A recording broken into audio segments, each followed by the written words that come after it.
we begin our in-flight entertainment. Today we have one movie which will be followed by a snack. Yeah, so Sweden SimPilot, if you're still around, but that's also valid for everybody. There was a question about the cost index.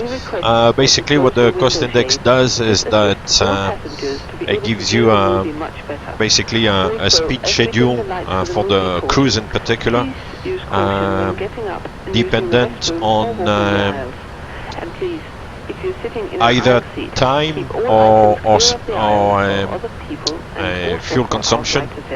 So the higher the cost index, the faster you go, but obviously you burn more fuel. So it's an equation of the cost of fuel and the cost of how much it costs for the aircraft to be flown per hour. So if you fly slowly, you're gonna burn less fuel, but the hourly cost of running the aircraft, obviously, you're gonna fly for longer, so you're gonna get more cost by running the aircraft longer and paying the staff for longer flights and things like that. Check. But if you fly fast, then you're gonna burn more fuel, and so it's basically a number. The number actually doesn't mean much, but the bigger the cost index is, the faster you fly, and therefore the more fuel you burn.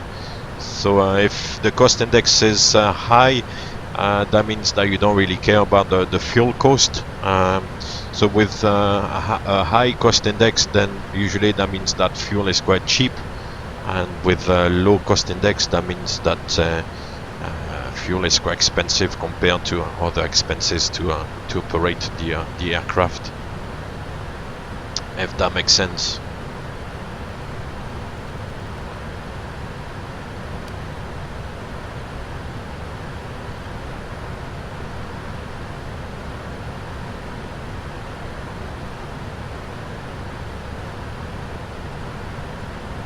Right, so we'll enter the arrival into Muscat.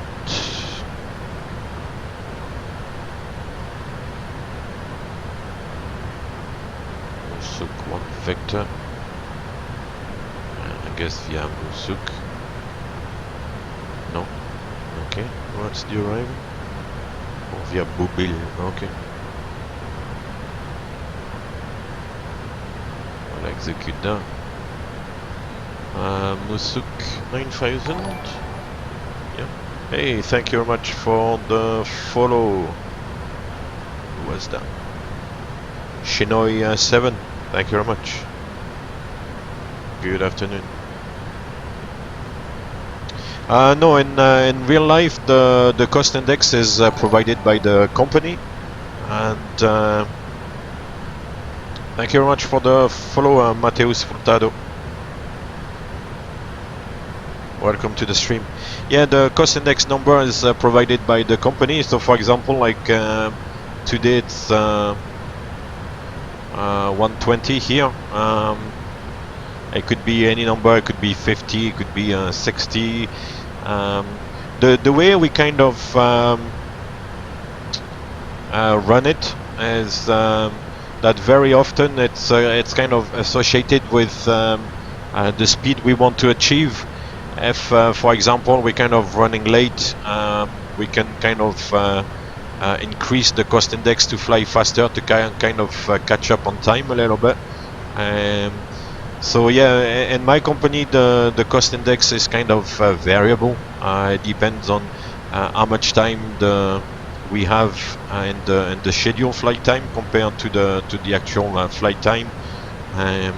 In other companies, I understand it's a fixed cost index wherever is happening.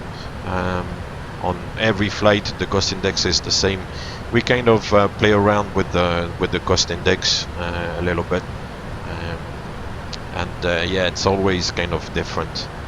And then dispatch can, as I said, dispatch can play around as well.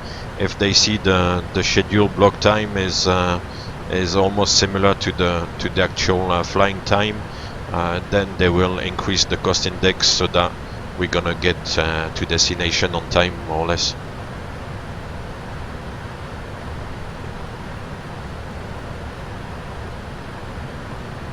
So yeah, now to answer your question, it's not eyeballed. It's kind of given to us by flight dispatch.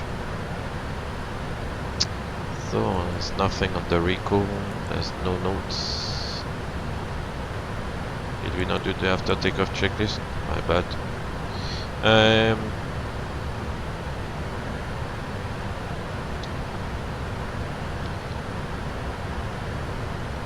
We're gonna get there with, let's say, 8.9 9 tons. That's gonna be 220.5 for the landing weight.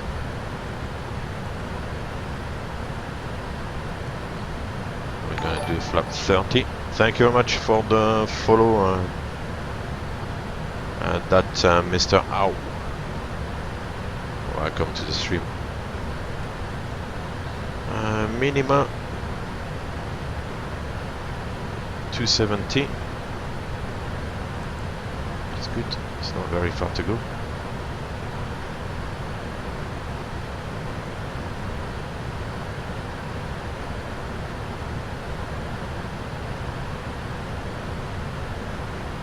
And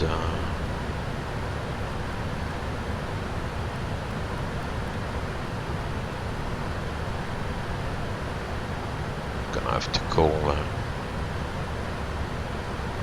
the weather here. Number 5 050 at 7, 6 kilometers, scattered at 2500, 34,996 as well. Okay, it's the same. So 996 is preset here on the PFD. 996 we set on the standby altimeter.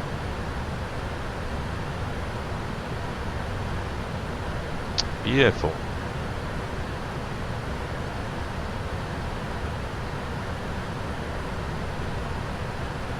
Excellent. So this sim pilot, that's the that's kind of the aim of it. I mean, and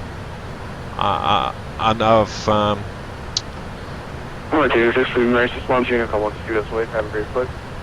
okay, continue on Unicom 122, the simulate Emirates 866. Bye bye.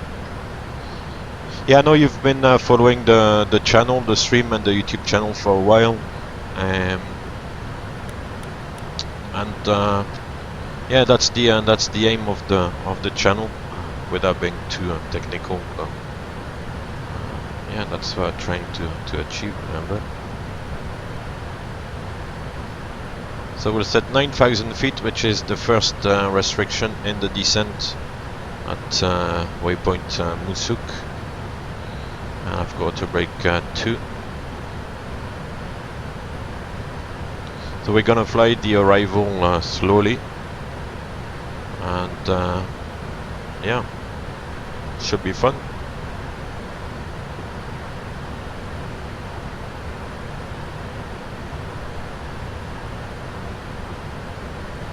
Mr. Howe, it all depends on what the company requires. Usually, to change aircraft would take quite some time. It all depends really. I don't really have a set answer for that.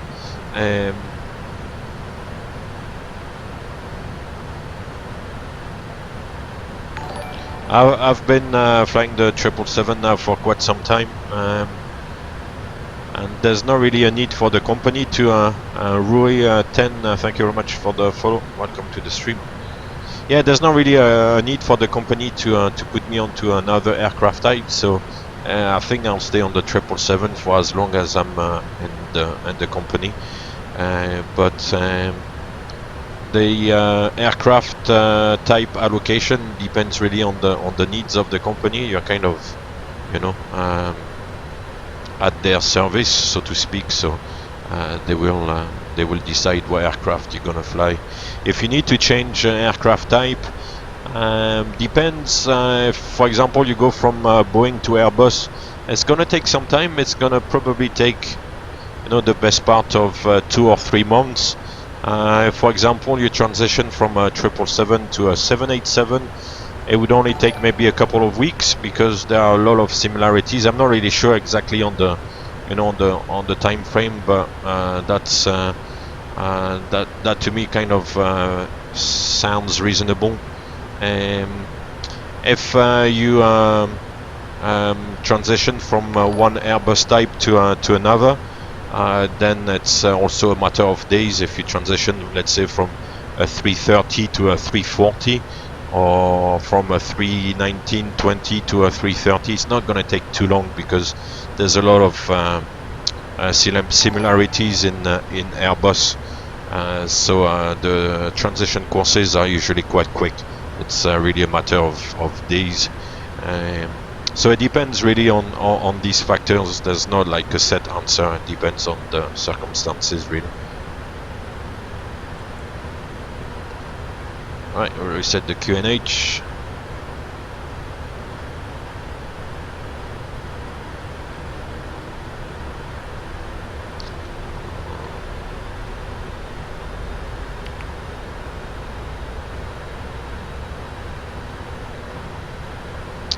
Yeah, we need to brief this guy.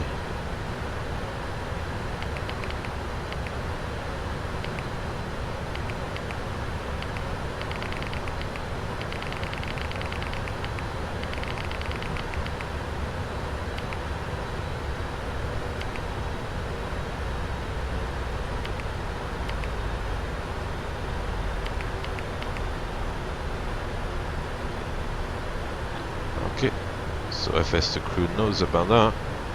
That's set. It's a very short flight, huh? Descent checklist. Stand by.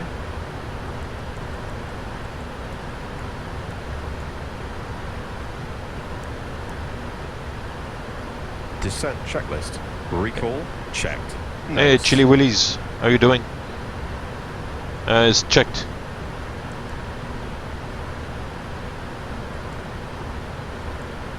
Checked. Auto brake level 2. Landing data.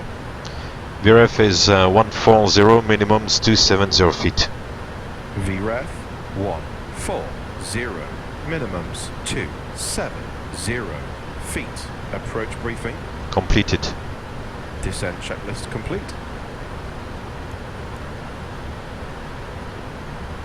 Yeah, to transition, you're right, Sagitta HD. To transition 777 to 787 is really a matter of days, and some countries, some licensing authorities, it's actually the same rating on your license. You get 777 and 787. It's the same rating. Obviously, because there are a few differences, you need to kind of be made aware of them. So.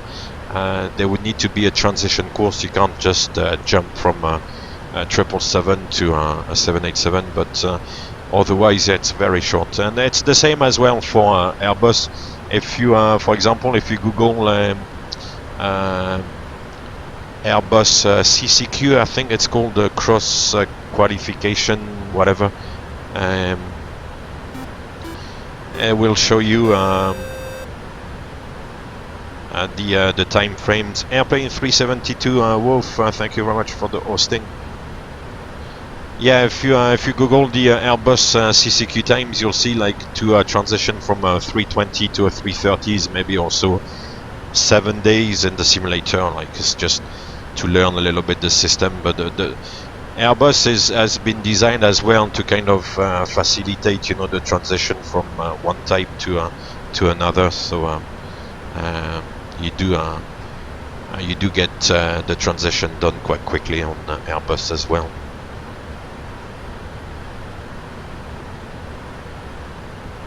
Oh, you're learning the 777, Chili Willies. No problem.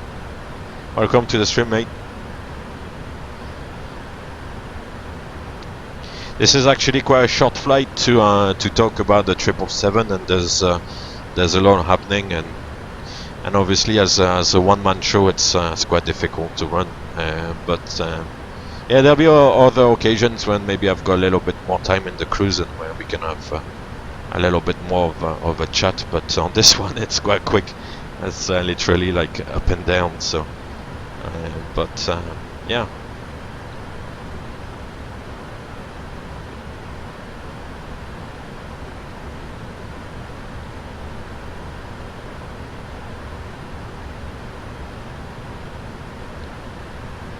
Right, so we're gonna pass 10,000 feet. Vesta crew should call 10,000. 1,000 feet to level off. 10,000 feet. Approach checklist. Approach Cabin crew, prepare for checklist. landing.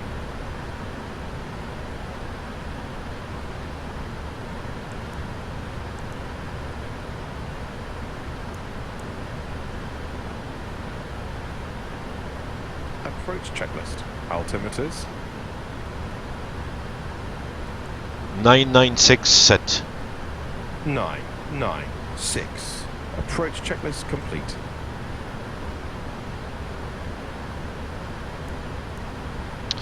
Rightio. The next altitude is 8,000 at Boubil.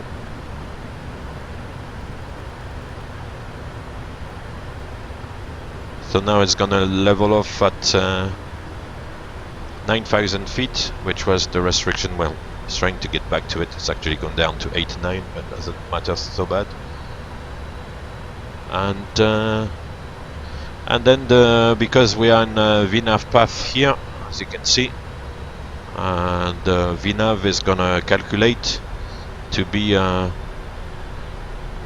either 9,000 or 8,000, well, at least between 8 and 9,000 at Boubil, depending on the rest of the descent profile. But that's the way it's gonna calculate. So we may, I'm not really sure what it's gonna do. I've got the lowest altitude set here in the mode control panel, the MCP, 8,000 feet.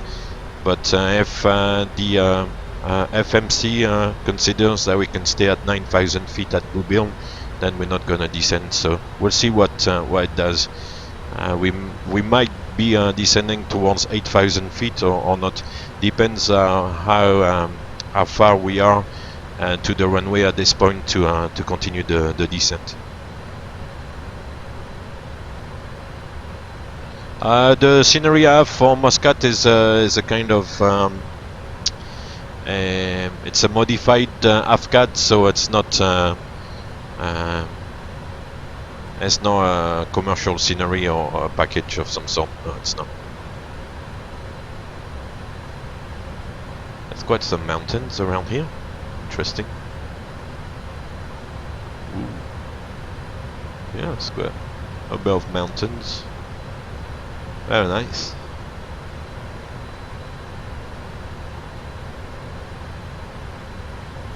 Yeah, it's looking alright. These modified AFCADs are not too bad.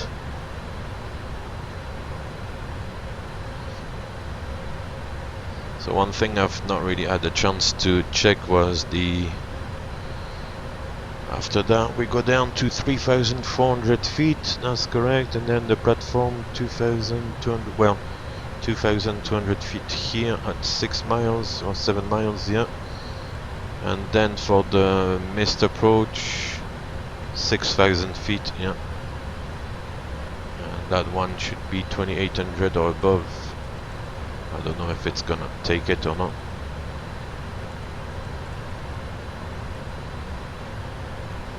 No, it doesn't want to take it. Okay. No worries. I don't want to go around anyway, but we have to. So yeah, it's gonna be interesting to see what the automation is gonna do. If it's gonna stay at 9,000 feet or if it's gonna go down towards 8. Maybe it's gonna be in between the two altitudes, or maybe down to 8. Don't know, we'll see. After Boubil we still have 26 miles to run, So I might descend actually, because 26 miles is about 8,000 feet. We still need to decelerate, so let's see. Bit of suspense going on.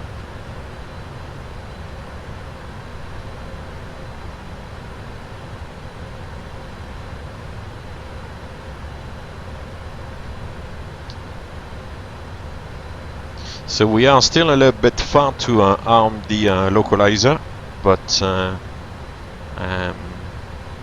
I'll definitely show you what's gonna happen actually here is that we're gonna be right on the runway center line. So as soon as I engage lock, or I'll even engage the approach mode, so the localizer but also the glide slope, it's probably gonna engage straight away, I would imagine. So yeah, we're gonna do that. But I'm not forgetting Red Ivy.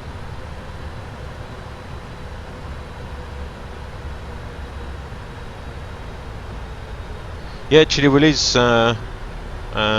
Global Sim Alliance. Yep, no problem. Oh, you see, it's descending to 8. Yeah, that makes sense. No, the picture in the simulator, in the My Simulator section, is not My Simulator. No, I just have the kind of like a PC desktop thing. No, that's just for the picture. Right, so after that we'll go down to 3,400 as per the arrival. Ladies and gentlemen, we'll be arriving at our destination. We'll be arriving shortly. If you're making a connecting flight, please see the customer service agent meeting the You see, we continue the descent. It's struggling to... It's picking up some speed as well. We'll open the speed window, press speed at intervention, come back towards the up speed, and using the speed brakes at the moment. Also, in preparation for landing, please turn off all electronic devices. Stow these devices within all other carry-on items. So now we're getting an ident for the ILS, India Mike Lima, which is the correct ident, and we've got DME as well, which is good. So now we can engage the approach mode. Localizer and glide slope are in white, which means it's armed, and once it engages, then it will come to green. Here at the top, and it will replace LNAV and VNAV path. So the way to do that is just to press the APP button here, and it will lock you onto the localizer and the glide slope. Check. Yeah, you can press APP directly. Yeah, you can do that. Flaps 1. Flaps 1. So localizer is captured, as you can see here.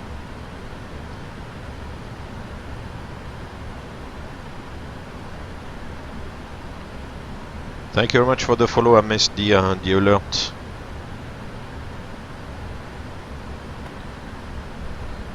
It's above a steep descent. Flaps 5. Flaps 5.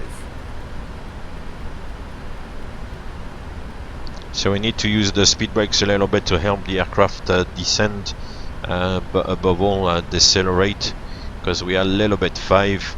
I also kind of use the flaps as speed brakes a little bit, which you're not really supposed to do, but hell, you can do it. It's not the end of the world.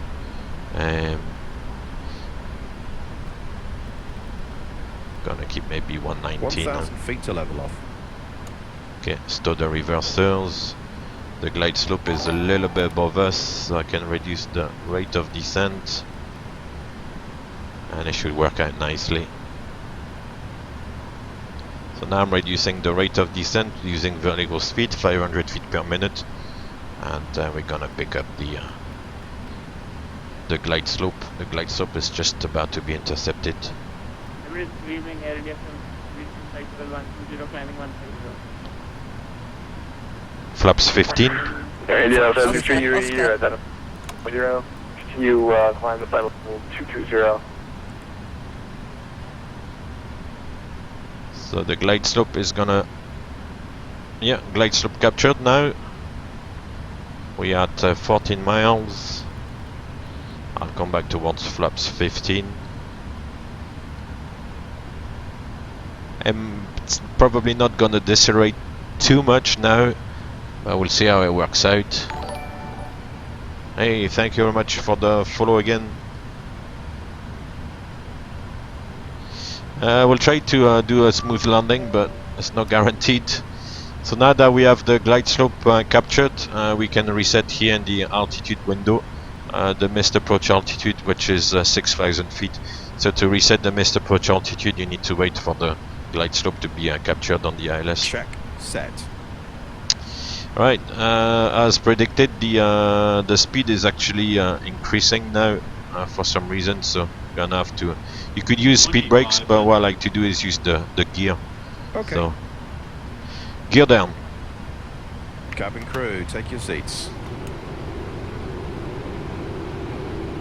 We're gonna make some noise.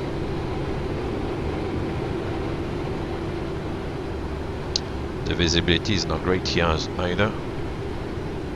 Flap 20. Flaps 20.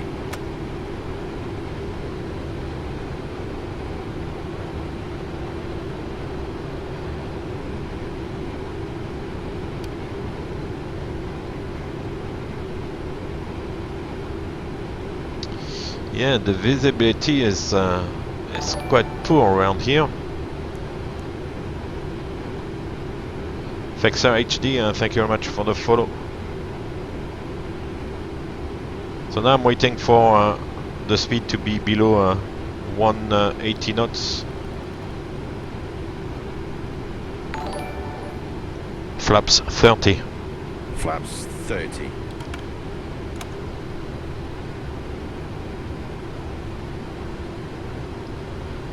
Land 3, roll out found.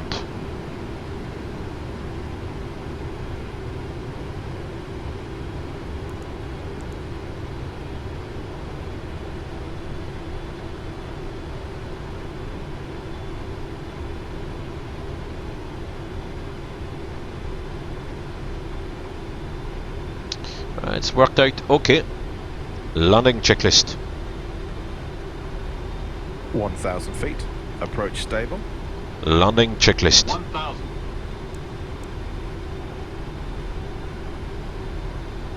Landing checklist. Landing checklist complete. Checklist complete. Right. Yeah, we can just about see the runway. Wish me luck. I've not landed in this for quite some time. It might not be pretty.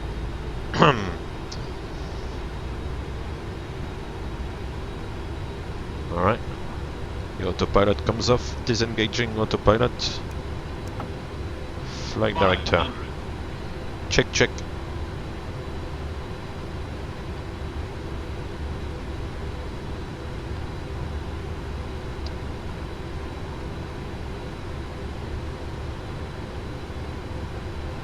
Plus 100. Approaching minimums. Check.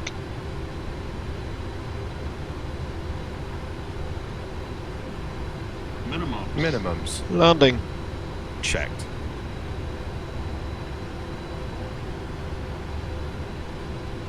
$100. 50. 40. 30. 20. Raise the nose. I should touch down soon. That's it. Speed Reversers. brakes up. Reverses normal. That was not too bad. Even if I say so myself.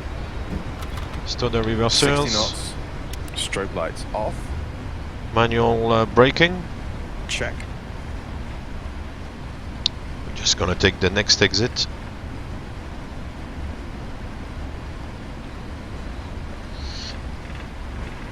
Oh, I don't have the scenery in the EFB. I'll just go and park somewhere. Doesn't really matter so much, but where's the next exit?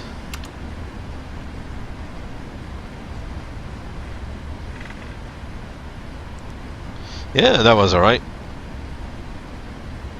A good landing is a landing you can walk away from, so anything in between is good.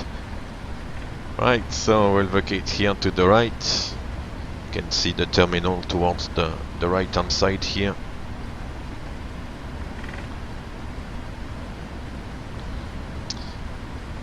The FPS and the cruise, and once we are kind of away from any detailed scenery, is locked at 30.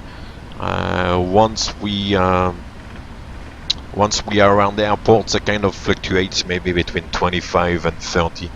Obviously, around the airports, it kind of suffers a little bit.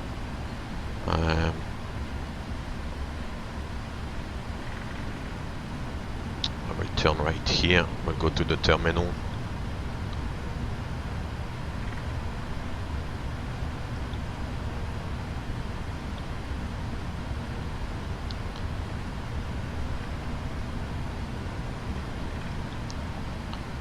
So it looks like I'm in the grass, but I'm not in the grass because the wheels are way behind the front of the aircraft. Now we're gonna turn left here. If I use the ground camera, then as you know, folks, the frame is then totally killed. Okay to clean up? Check.